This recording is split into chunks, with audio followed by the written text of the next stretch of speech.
അല്ല, നിങ്ങളിത് കല്യാണത്തിന് കൂടാതെ പോവുകയാണോ? അയാളുടെ ഒരു കല്യാണം പനം കുറഞ്ഞ് മുത്തിയാണ്. ഈ കല്യാണം കലങ്ങിയില്ലെങ്കിൽ ദേ ഞങ്ങളത് ഇങ്ങനെ വിളിച്ചോ, ഇങ്ങനെ മൂരാച്ച് തന്ത്. എന്നെ നോക്കിയ കല്യാണം നടക്കുന്നത് കാണണം. ഇവിടെ വാ മനുഷ്യ, നോക്കി നിൽക്കുക.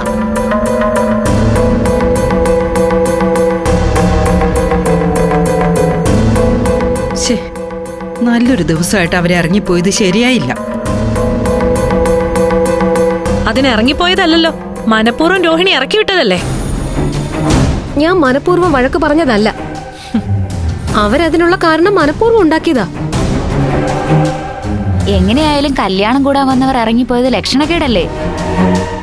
അത്രയല്ലേ രോഹിണി ചേച്ചി ഉദ്ദേശിച്ചുള്ളൂ. വീണേ, മനസ്സിൽ പോലും ചിന്തിക്കാത്ത കാര്യം പറയരുത്.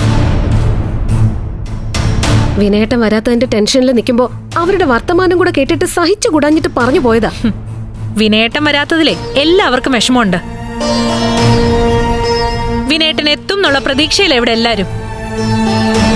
വന്നാലും ഇല്ലെങ്കിലും മുഹൂർത്തത്തിന് കല്യാണം നടക്കണ്ടേ? ഹരിയേട്ടന്റെ വീട്ടുകാരും നമ്മൾ ക്ഷണിച്ചവരും ഒക്കെ ഇപ്പൊ മണ്ഡപത്തിലെത്തും. നമ്മുടെ വിഷമം മറ്റുള്ളവരെ അറിയിക്കാതെ കല്യാണം നടത്തുക വേണ്ടത്. എനിക്കിപ്പോ കല്യാണത്തെക്കാളും വലുത് വിനയേട്ടനാ. എനിക്കിത് രണ്ടും വലുതാണ്.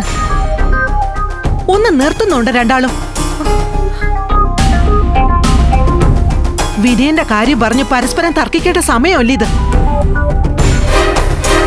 എല്ലാരും കൂടി ഇങ്ങനെ സമാധാനം കെടുത്തിയാൽ എന്താ ചെയ്യാ? ഇല്ല, ഞാൻ ആരുടെയും സമാധാനം കെടുത്തുന്നില്ല. നിങ്ങൾ എന്താന്ന് വെച്ചാ ചെയ്തോ.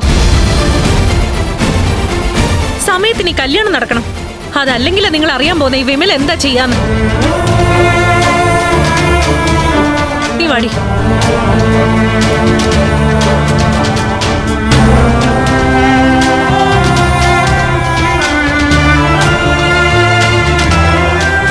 അതെ, ഇനി ഇവിടെ വിനയേട്ടന്റെ കാര്യവും പറഞ്ഞ് ഒരു വഴക്കും വേണ്ട. ഞാൻ മുത്തശ്ശനെയും കൂട്ടി സ്റ്റേഷനിൽ പോയി മാത്യു സാറിന് കംപ്ലൈന്റ് കൊടുത്തിട്ട് മണ്ഡപത്തിലെത്തും. അപ്പോഴേക്കും നിങ്ങൾ അവിടെ ഉണ്ടാവണം. എല്ലാവരും ഉടനെ ഇറങ്ങാൻ നോക്ക്, പെട്ടെന്നാവട്ടെ. അല്ലെങ്കിൽ ചിലപ്പോ വിമലേച്ചി കഴുത്തിൽ താലി ചരടിന് പകരം കൊലക്കയറ് കയറ്റും. അതാരും മറക്കണ്ട.